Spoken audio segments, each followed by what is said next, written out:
So nice to meet you and welcome to my YouTube channel. Thank you very much. Nice to meet you too, Mike K. Yes, sir. So today I'm here purposely to discuss on the 5 game changer that the president mentioned in his manifesto. The one is Feed Salone. What can you say about that one, sir? Well, okay, as part of the big 5 agendas, of the president, one of the pillars here, as you say, is Feed Salone. We know that agriculture self-sufficiency is at the backbone of the Feed Salone program. The people of Sierra Leone have a lot of natural and fertile soil all over the country. If you've seen a little bit of our geography, you find that we have a lot of bowly lands, we have a lot of rainfall, and so this president's program is geared towards exploiting all these natural resources that we have that will ensure that we will not be importing so much food as we are doing right now, that is draining a lot of foreign exchange. So if most of these foods are being produced locally, that will cut down on the use of foreign exchange, and it'll also create employment opportunities for the youth, and it'll also lead us into the next phase of industrialization by transforming these agricultural products into things that we can also export. Okay, sir. Because I learned that the president mentioned that on this first term was about education. Yes. But the second one is about agriculture. That's right. So education has been the key focus, and that was taken up to 21% of the country's annual budget. And with agriculture coming up, this is very, very key, because if you educate the people and they're hungry, they will not be so productive. So you want a very well-fed population that would have enough food, supplies and all that, and therefore I think that's the best thing the president has decided to do. Okay, sir. Number 2, you mentioned about human capital development. That's right. That's pillar 2, human capital development. Now, human capital development is basically referring to empowering our people to be able to carry out all manner of work, all manner of service provision. So if we can develop the human capital, train them up to be able to deliver quality service, to be able to meet the needs of this 21st century economy, then you can expect to see a major change, right? We at the moment, like in the mining sector, for example, expats come here, they don't really have enough people to support them, and they have to import a lot of expatriate staff. But with this capacity building and even running all the factories in the country, it's a big challenge. It's a big, even in the schools, you need quality people, you need researchers. So this is what human capital is about. Developing that capital will require us sending people to technical schools and vocational schools and making sure that they are ready to enter into the job market. Okay. So and now we are talking about youth employment scheme. Yeah. You know that Sierra Leone is being made up of majority of youth. That's right. So what employment scheme do you want to bring up again? Well, okay, so the youths are basically considered at the lower strata of the labor force. So by creating jobs, the president is thinking of creating 500,000 jobs over the next 5 years. That's an average of 100,000 per year. That's not a very simple task, but everything is the determination. He's got the determination to make the youth employed and to be useful. If you look around, we have a lot of people that are being trained under the quality education. When these people come out, they need to be employed. So that's what this is all about. By creating these opportunities, we are sure that you're not going to have an idle youth force, but you're going to have a youth that has been trained and ready to enter into the labor force. The youths of Sierra Leone make up more than 30 to 40% of the population, right? And that's the future of the country. So if you don't harness the power and the capacity of these youths, you cannot really be talking of development and sustainable development. So part of that strategy, therefore, is creating these jobs, teaching them how to do a proper and professional job, and then you can see the economy will be sustained over a period of time. Okay, sir.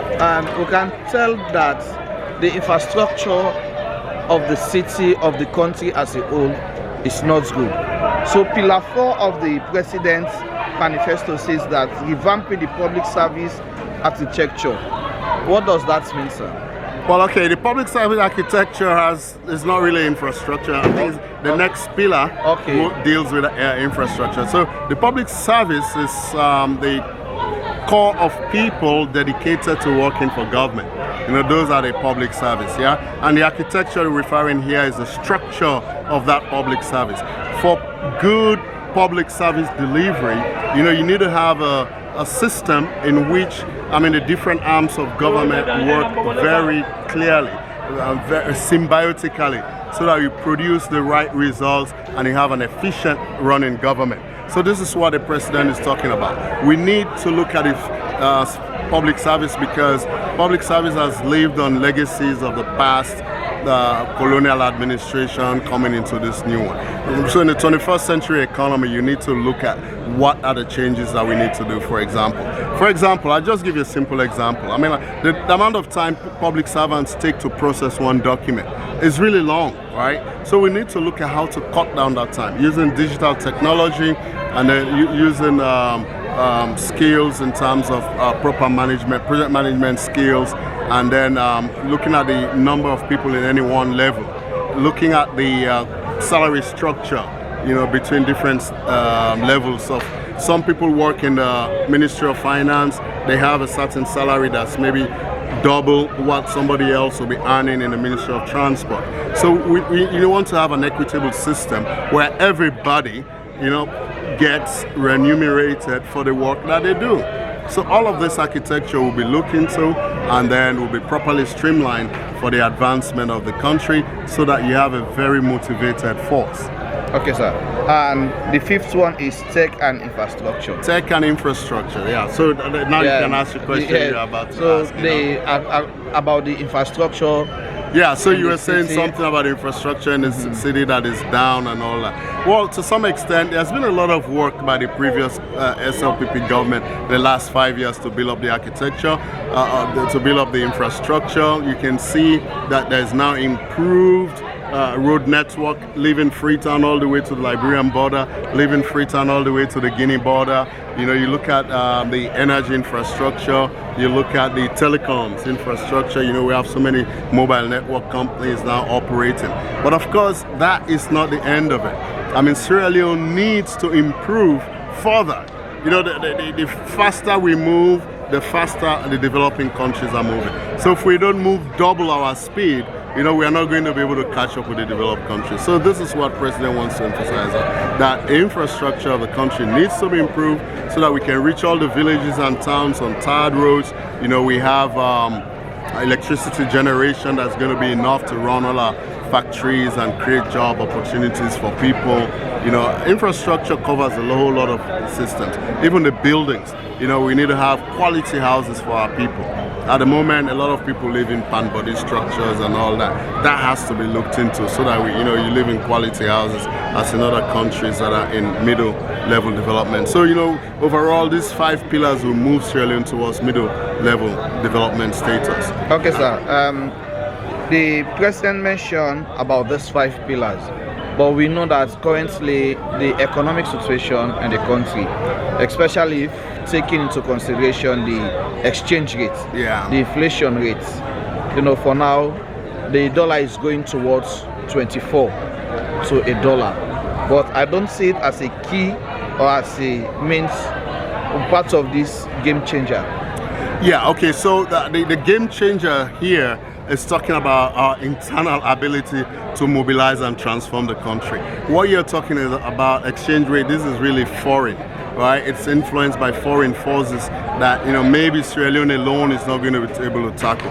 So I want to see where the economic community of West African states, where the AU, where the UN will all sit down and say, hey, look, this exchange rate regime that we are using is probably not the best system right now. That's sort of my own personal opinion. And then they can work out a system that will guarantee that the currencies of these small countries will not just be falling overnight. Yeah, there has to be a protection mechanism put in place. But looking at the internal things that will be mobilized by our people, you and me, our efforts, training ourselves up, creating jobs for people. this is something that needs us to work as one country. We all need to work towards educating the youths, educating people in university.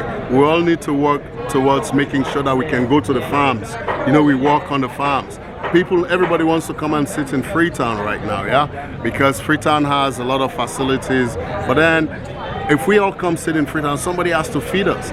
All right. So some people will have to mobilize, into the rural areas so they can do farming, and that doesn't require too much foreign exchange.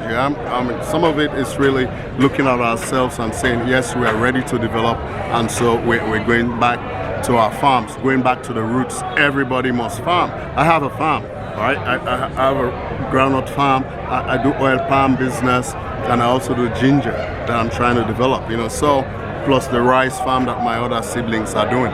So we all must have some agricultural activity that we are doing, and this will create self-generate resources locally that we can now cushion down the effects of this foreign exchange variation that's taking place on the international market for reasons that we have no control over. The war in Russia and Ukraine, we have no control over that. For the fuel prices, they're raising up because production in Russia has reduced. We have no control over that. So how can we control the foreign exchange of our country easily? Of course, by increasing our production, we're also going to be able to cushion some of the effects. But even a big country like Nigeria that produces oil also have this foreign exchange problem. So it's not as simple as people want to look at it. This is a very complex international problem that we need a lot of economists to sit around the table and let's reason out and see how we can solve this problem. Okay, it's almost about 18 days to election. How prepared is the ruling party?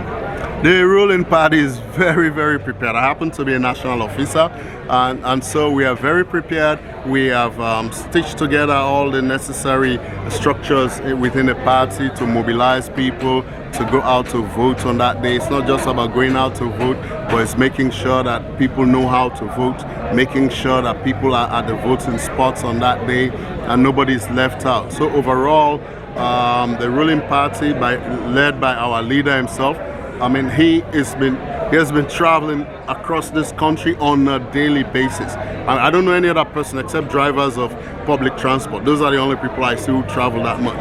But the entourage of the leader is going out from district to district. He wants to comb every corner of this country and let the people know that the kind of leader they have is an exemplary leader, a leader that leads by example. If he says he's going to talk to people, he makes sure he's there on time. He's there on the day that he promises. And we support him because of that. Because we can look up to his leadership to transform Sierra Leone. Salone is going to change. Salone is going to change for the better. And we all just need to support. Even the opposition, some of them are accepting that, yes, he's got vision. And therefore they will support him. So let's all vote for Julius Maada Bio and give him another term, right? Let's see what he can do. And then we can judge him after that, whether it's one of them. I'm sure he's going to end up being one of our great leaders. Just today, we heard that, the country's candidature for seat in the Security Council has been approved. Only visionary leadership can be approved at that level. The international world is looking at you and they see that you're working in the interest of your people. And therefore, if you can do something for your people, means you can also do something on the international scale. You say, so that's what we need to look up to. That's the kind of leaders we want. Other leaders are there. We are all leaders, but he is our national leader. He has a vision for this country, and it will help him to make it happen. Okay. So how confident is the SLPP that they will be re-elected? Our confidence level, if you should ask me, is around 80% and above that Julius Maada Bio will be elected president. And when I talk out of analysis I've done of different things around the country. Look at the recent trends in different parts of the country, the trends in Freetown, trends in Cambia, trends in Connaught, trends in the southeast, which is a stronghold of the party. We see that people are mobilized to re-elect Julius Maada Bio. And that re-election comes from the confidence that they have in him that he is able to deliver what he has said he will do with our support. We're all working for him. We're all working for Sierra Leone, So he provides the leadership and we go to make it happen. Okay, so thank you very much. So what's final message you want to leave the voters with?